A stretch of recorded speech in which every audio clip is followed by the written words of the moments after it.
The New England Patriots are playing like a team that refuses to come back to earth, sitting on top of the AFC and stacking win after win while the rest of the conference keeps stumbling. 10 straight wins, a complete turnaround from where people had them in the power rankings before the season. And now everyone is starting to whisper about a deep playoff run and the path to the #1 seed. But here's the twist. For all the celebration, for all the talk about an easy stretch against a 2-win New York Giants team, this version of the Patriots is walking into a game that can expose every small crack they have tried to hide. On offense, this team looks nothing like the slow, predictable group people expected. Josh McDaniels has the playbook wide open, the tempo is quicker, and the ball is in the hands of Drake Maye, who is sitting right behind Matthew Stafford in the early race for league MVP and pushing this attack to the top of the passing charts. You can feel the shift in identity every time they line up. The Patriots are no longer just leaning on defense and hoping for a grind. They are throwing first, spreading the field, and trusting Drake Maye to lift everyone around him. The shocking part is that even with all that firepower, there is a part of this offense that still makes Patriots fans nervous every single snap. That nervous feeling lives right in front of the quarterback, where injuries to Will Campbell and Jared Wilson have forced names like Vidarian Lowe and Ben Brown into huge roles at the worst possible time. With a Giants front that features real game wreckers and a rising quarterback in Jackson Dart waiting to take advantage of every mistake. The Patriots have the record, the momentum, and the star at quarterback.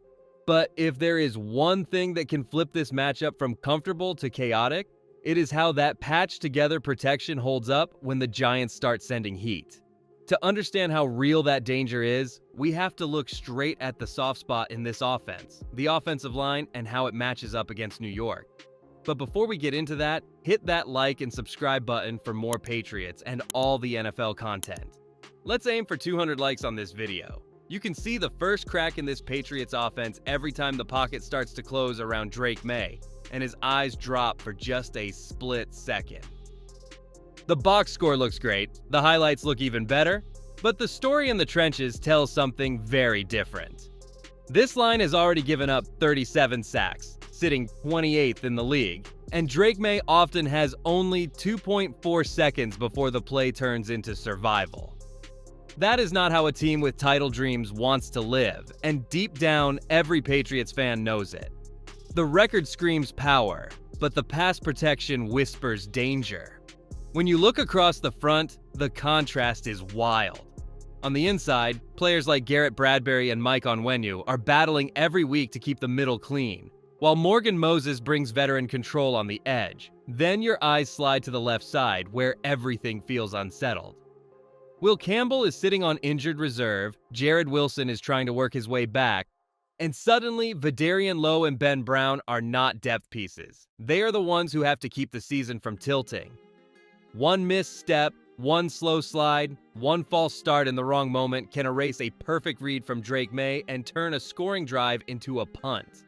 That is the kind of flaw that does not show up in celebration videos, but it lives in every key third down. The part that should make Patriots fans sit up is not just the pressure itself, it is who is waiting on the other side in Week 13. This is the exact spot where a hungry front like the New York Giants can change the whole story of a game in a few snaps. When you put a patched line in front of a star quarterback and line it up against real pass rushers who smell weakness, you are asking for a test that numbers alone cannot explain. And the Giants do not bring just any front, they bring names that can wreck a pocket by themselves, which is why the next piece of this matchup has to be about that defensive line and the chaos it can create. The New York Giants walk into this matchup with a defensive line that can ruin a plan even when everything else on the team looks shaky. On the edges, you have Brian Burns and Kayvon Thibodeau, two players who can win off the snap with speed or power and force a quarterback to rush through reads. Inside, Abdul Carter attacks from different spots, while Dexter Lawrence controls the middle like a boulder that refuses to move. When these four start feeding off each other, you do not just get pressure, you get pockets that cave in from every angle at once. Add the fresh voice of interim play caller on defense after the coaching change, and you have a group that has every reason to prove something on a national stage. This is where the matchup gets uncomfortable for New England, because the Giants do not have to win every snap to change this game. They just need to win at the right time. Brian Burns lining up wide on Vidarian Lowe, threatening the edge and forcing a deep set. Kayvon Thibodeau dipping inside on a stunt that catches Ben Brown leaning. Dexter Lawrence driving straight back into Garrett Bradbury, shrinking the space where Drake Maye normally steps up. Even on run plays, the Giants can knife into the backfield and blow things up before Trevayon Henderson or Ramondre Stevenson can find a crease. One hit that forces a fumble, one hurry that turns into an interception, one third down sack that knocks the Patriots out of field goal range, and the whole tone of the night changes. What makes this even more dangerous is the mindset on the Giants sideline. This front knows their record does not match their talent, and they know that one dominant performance against a 10-win Patriots team can flip the entire story people tell about their season. When a group with that much pride and that much ability lines up against an offensive line already shifting pieces around, you are not just getting a normal game in the trenches, you are getting a statement game. To really feel how motivated they are to swing above their record, you have to look at how many times this Giants team has pushed good opponents to the edge, only to watch the results slip away in the final quarter. On paper, the New York Giants look like the kind of opponent a 10-win Patriots team should roll past. Sitting at something like 2 wins and 8 losses, and buried near the bottom of the standings. The problem is that the scoreboard lies about what they really are. Week after week, they have built real leads on good teams, only to watch the fourth quarter turn into a nightmare. A tight game with the Cowboys slips away in the final seconds. A 14-3 edge over the Saints disappears. Double-digit control against the Lions turns into a loss once the clock hits the last frame. This is not a team that gets blown out and quits. This is a team that keeps dragging better records into deep water and then collapsing right at the shore.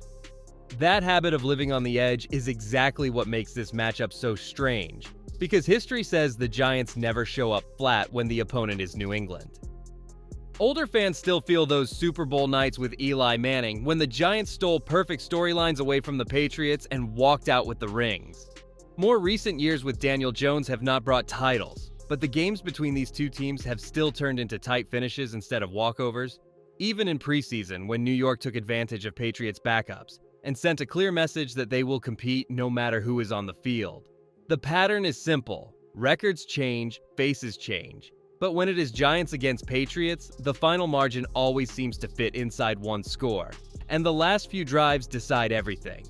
Now they come into this meeting with another twist. The roster has been shaken, the coaching staff has changed voices, and a new spark at quarterback in Jackson Dart has given their locker room fresh life after the early weeks with Russell Wilson. A team that has already pushed other opponents to the edge will treat a clash with Drake Maye and a 10-win Patriots group like a chance to rewrite their whole season in one night.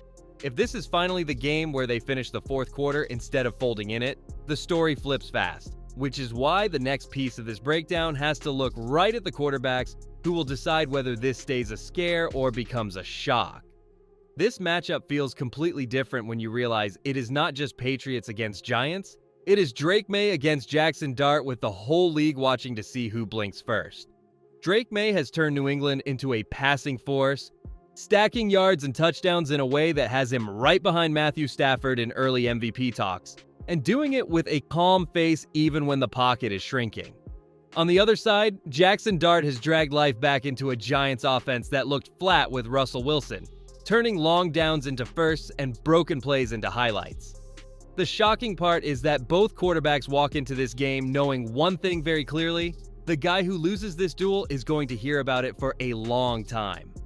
What makes this battle so dangerous for both defenses is how different these two play the position. Drake Maye wants to slice you apart with timing and ball placement, hitting tight windows, moving safeties with his eyes, and trusting his receivers to win on routes. He can move when he needs to. But his real damage comes when he stands tall, steps up, and fires. Jackson Dart thrives in chaos. He will break the pocket, roll out, pull the ball down, and attack the open field. His rushing line already shows it with around 300-plus yards and 7 touchdowns on the ground. And those runs usually come right when a defense thinks it finally has the drive under control. One plays like a surgeon, the other feels like a street fighter, and that clash of styles is exactly what turns every third down into a moment you cannot look away from. The twist is that even with all that talent under center, this game might not be decided by deep throws or highlight scrambles. It might come down to who handles the simple plays when the run game becomes a grind. If Jackson Dart is forced to carry the whole thing because the Giants cannot move the ball on early downs, he will be walking straight into the strength of this Patriots roster. If Drake Maye spends 4 quarters in tight games where every drive is short field and tough yards, New England will lean on the side of the ball that has carried them all year. To see why that matters so much, you have to look at how the Patriots have built a front that shuts down rushing attacks and makes teams one-dimensional. The part of this Patriots team that almost never gets enough love is the big group in the middle that ruins rushing plans before they even start. Last season, they sat around the middle of the league against the run, solid but not scary. This year, they have moved into that top shelf tier, winning at the line on a huge chunk of early downs and forcing offenses into long second and third downs over and over again. At the center of it all is Milton Williams, who has turned into a force against the run and the pass, piling up tackles, living in the backfield and setting the tone for everyone next to him. When you watch long drives fail against New England, most of the time you can trace it back to the moment Milton Williams blows up a block and shoves the offense behind schedule. Right next to him, Christian Barmore brings a different kind of problem for opposing lines. He can hold his ground in the run game, but his real gift is how often he squeezes the pocket on passing downs without giving up his gap responsibility. Then you add Khyiris Tonga, a name that did not get much attention when he signed, but has turned into one of the real surprises on this defense, giving them strong snaps in the middle and even lining up in heavy packages as a lead blocker when they want to get creative.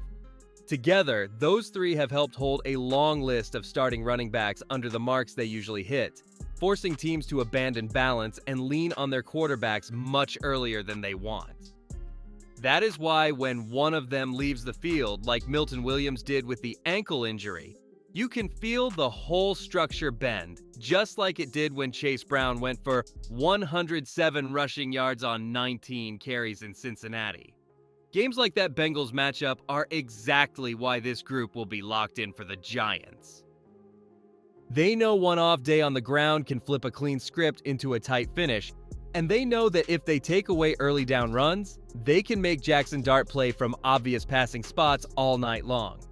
The Patriots' defense is built to thrive when the other team has no idea how to stay on schedule, but that also throws a spotlight back on New England at the goal line and in short yardage. If the front seven can keep the standard on defense, the next question becomes simple and uncomfortable at the same time. Can the Patriots match that level with their own rushing attack and finally fix the red zone issues that almost cost them against Cincinnati? For all the fireworks Drake Maye brings through the air, the most worrying part of this Patriots offense shows up when the field shrinks and the goal line is right in front of them. The Bengals game was the loudest example. A night where New England reached the 1-yard line again and again and still walked away without a single rushing touchdown, going 0 for 7 in chances that should have been automatic. That kind of result does not just hurt on the scoreboard. It plants doubt in every huddle and in every fan who watches short yard situations and starts asking the same question. If they cannot punch it in from 1 yard out against a struggling defense, what happens when the opponent is ready for every inch? The answer has to start with the backs and the blocking in front of them. Ramondre Stevenson is still working his way back from that toe issue, and you can see flashes of his old power, but not the steady drive-carrying force he usually brings over 4 quarters. That has opened the door for Tre'Veyon Henderson, who gave the ground game a jolt with a 100-yard night that came on the back of 2 long runs, one for 55 and another for 69. Take those away, and the rushing line looks very ordinary, which is exactly the problem. The Patriots need more than rare breakaway plays. They need a run game that can move the chains on second and short, convert at the goal line, and keep the burden from falling on Drake Maye every time the situation is tight. If there is a week to fix it, this is the one, because the Giants' defense has been gashed on the ground more than almost any group in the league, sitting near the bottom in yards allowed per rush and total rush yards given up. Their front can pressure the passer, But their run fits and tackling have left lanes that fastbacks can attack all night. That is why this matchup feels like a quiet turning point. If Tre'Veon Henderson and Ramondre Stevenson can finally turn those soft spots into steady gains and red zone scores, the Patriots' offense becomes a lot harder to stop. If they stall again near the goal line, every drive starts to feel like a field goal race, and that throws the spotlight onto one more group that could decide everything: the special teams unit and the kicker, who has quietly become one of the most important players on this roster. When you zoom out from this one matchup and look at the bigger picture, the New England Patriots are sitting in a spot that used to feel normal in the Tom Brady era, but felt very far away just a short time ago. They are in the mix for the #1 seed in the AFC, a record of around 10-2, and betting odds plus playoff models that lean in their favor as long as they handle business against teams with losing records. That is why this game against the New York Giants is more than just another date on the schedule. A win keeps that race for home field running through Foxborough. A slip against a low-record opponent turns a clear path into a crowded hallway, with teams like the Denver Broncos and Indianapolis Colts ready to jump into the conversation the moment New England stumbles. The league does not give you many chances to grab the top spot. When you get one, every week starts to feel like a test. In games this tight, the small things decide everything. And that is where Andrés Borregales quietly becomes one of the most important players on the roster. Early in the season, he looked shaky, missing extra points and long kicks that made fans nervous. Since then, he has settled in and turned into a steady closer, hitting pressure kicks against teams like the Buffalo Bills and Cincinnati Bengals, and walking off the field with games on his foot instead of his shoulders slumped. Every time the Patriots offense stalls in the red zone and the field goal unit jogs out, the margin between a statement win and a nervous finish comes down to the swing of his leg. In a rivalry where so many classic moments have come from late-game kicks, having a confident Andrés Borregales is not just a luxury. It is a weapon that keeps a dangerous Giants team from turning field position into an upset. All of this circles back to the quarterback leading the charge. Drake Maye is playing at a level that puts his name right next to stars like Matthew Stafford in early MVP talk, but even that kind of season can feel fragile when one bad night reshapes the standings. Beat the Giants, stay on pace for the 1 seed, give injured starters more time to heal, and build even more belief in the locker room. Lose to the Giants, and everyone starts asking if this stretch of wins was real or just a hot run waiting to cool off. The stakes are simple and heavy at the same time. A rising Drake Maye, a fired-up Giants front, a clutch Andy Borregales, and a playoff race that can swing on one kick or one drive. The only real question left is which version of Patriots shows up when it all starts to count.